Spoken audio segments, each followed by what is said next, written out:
Muling nanawagan ng Grupong Manibela kaugnay sa usapin ng prangkisa at iba pang isyo sa transportasyon sa pag-arangkada ng unang araw ng tigil pasada nila.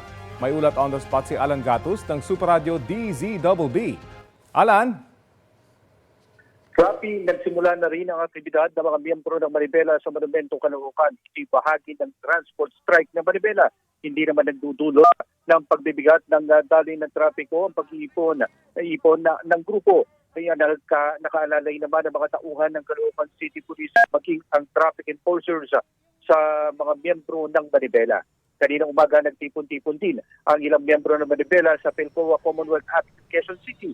Isa ang Philcoa sa 19 na strike centers sa Metro Manila at mga karating probinsya. Kabilang sa mga usapin na igigit ng Manibela ay hindi raw makatwirang demerit point systems na renewal ng mga prangkisa at payola kutsumano ng DOTR at LTFRB. Maapektuhan nila ang kabuhayan ng mga siper habang ang iba ay natatakot sa pagdidikit umano sa kanilang hanay na wala pang pahayag ang DOTR at LTFRB tungkol dyan. Dahil unang araw ng pasok, bagang bumangon at nagtungo sa mga kalsada mga pasahero. Ang ilan sa kanila, kanya-kanyang pwesto para makasakay.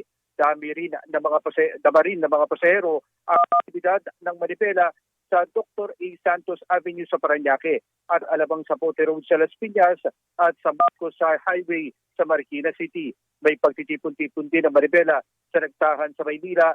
Doon ay inayag ni Manibela President Mar Balbuena ang panawagan na maibalik ang 5 years na prangkisa at makapagrehistro sila. Ayon pa kay Balbuena, nagtutuwa ng LTO at LTFRB sa mga isinasagawang transport strikes. Rafi?